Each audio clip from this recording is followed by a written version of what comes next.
Zusammenfassung. Wir haben heute mehrere Sachen gemacht. Wir haben Ganchos, wir haben Sacadas gemacht, wir haben Barridas gemacht, wir haben Giro. Wir zeigen erstmal die ganze Kombination.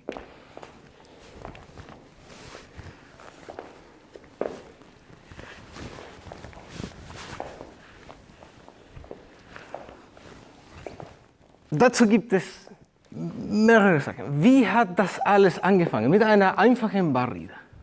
Gekreuztes System, Barrida. Und nach der Barrida geht sie normalerweise hier vorne, wenn ich rotiere. Es gibt mehrere Auflösungen, aber wir haben die ausgewählt, weil das einfach so einfach klassisch ist. Da kam aber das erste Problem. Wir wollten hier eine Sacada. Wie funktioniert diese Sacada? Das ist eine von diesen Figuren, die vielleicht gelingen, vielleicht nicht gelingen, weil ich kann kontrollieren die Sacadas, die ich mache. Ich kann aber nicht so gut kontrollieren die Saccadas, die sie macht. Weil die Saccada ist entweder eine absichtliche Sache, wirklich absichtlich Saccada, oder ist ein Schritt, das die Rolle einer Saccada spielt, aber nicht wirklich absichtlich war. Und dann haben wir dieses Beispiel gegeben. Ochos vorwärts und dann geht sie wieder vorwärts. Diese Saccada ist eigentlich ein Ocho mehr, ist noch ein Schritt nach vorne. Nur spielt die Rolle einer Saccada, auch wenn sie das nicht unbedingt plant, weil ich dazwischen im Weg stehe. Jeder von diesen Schritten könnte eine Saccada sein, wenn ich dazwischen gehe. Sie geht da, normal wie immer und ich gehe dazwischen. Dann, dieser Schritt spielt die Rolle einer Saccada, ist aber nicht unbedingt absichtlich. Aber diese Saccada hier, es könnte die Rolle einer Saccada spielen oder es könnte auch absichtlich sein. Die Frage ist, wie schaffen wir, dass sie weiß, dass es eine Saccada ist? Weil was könnte passieren? Das wäre der Fehler. Das wäre der Fehler. Wie schaffen wir, dass sie versteht, es ist eine Saccada? Da haben wir zwei Elemente, die uns helfen. Der erste Element ist hier, so umarmen. Also weiter rutschen. Und das nächste Element, die Rotation. Wenn sie nach vorne geht,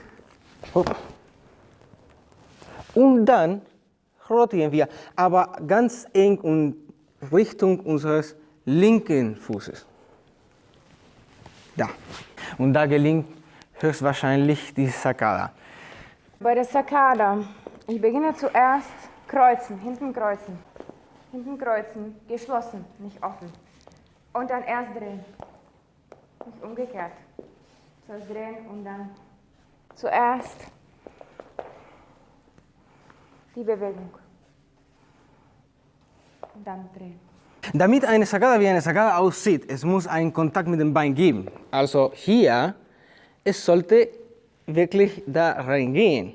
Ansonsten, wenn ich zum Beispiel so gehe, ist nicht wirklich eine Saccada, weil ihr Bein hatte keinen Kontakt mit meinem Bein. Wir müssen warten und nicht so eilig sein. Ich weiß, am Anfang kann es sein, dass sie hier ständig da, wenn es schon weh tut mit dem Haken, dann wollen wir einfach weggehen, damit das nicht mehr weh tut. Aber das ist nicht die Lösung.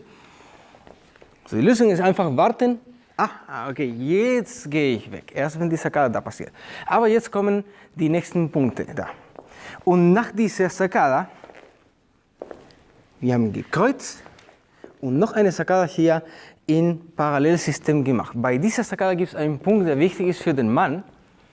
Sie macht mir die Saccada hier, ich kreuze und ich gehe da vorne, aber dabei muss ich drehen. Weil der Schritt ist eigentlich ziemlich einfach.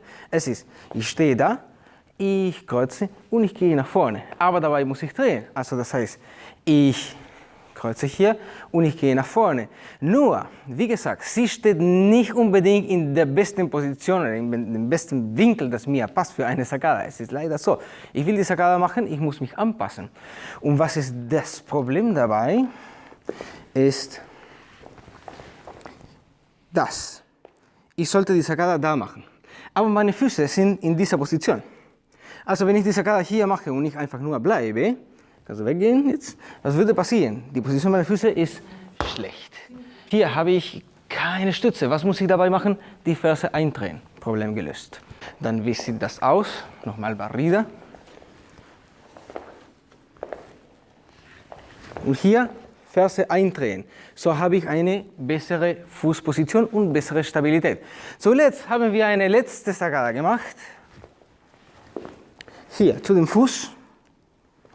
Dabei Gewicht wechseln zur Seite, 8 rückwärts und können wir unsere Kombination zu Ende bringen. Das ist ziemlich einfach. Wir zeigen das einmal. Da und gehen.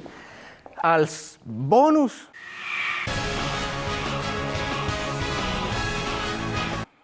gibt es dann dieser Gancho, den sie machen kann.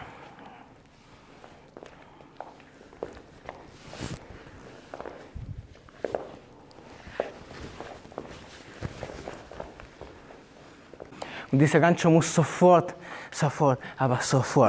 weggehen, darf nicht da bleiben. Das Gancho weg. Wichtiger ist die Bewegung weg. Ja, nicht hin, sondern weg. Genau. Ist nicht da bleiben, sondern sofort weg. Etwas noch zu sagen? Ich denke, das ist alles, oder? Sie?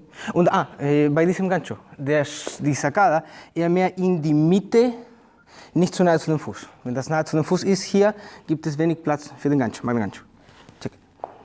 Ja, es gibt keinen Platz. Aber wenn ich mehr in die Mitte gehe, dann gibt es doch Platz. Da gibt es doch Kleinigkeit. Das Gancho, Schritt davor, sollte nach innen sein.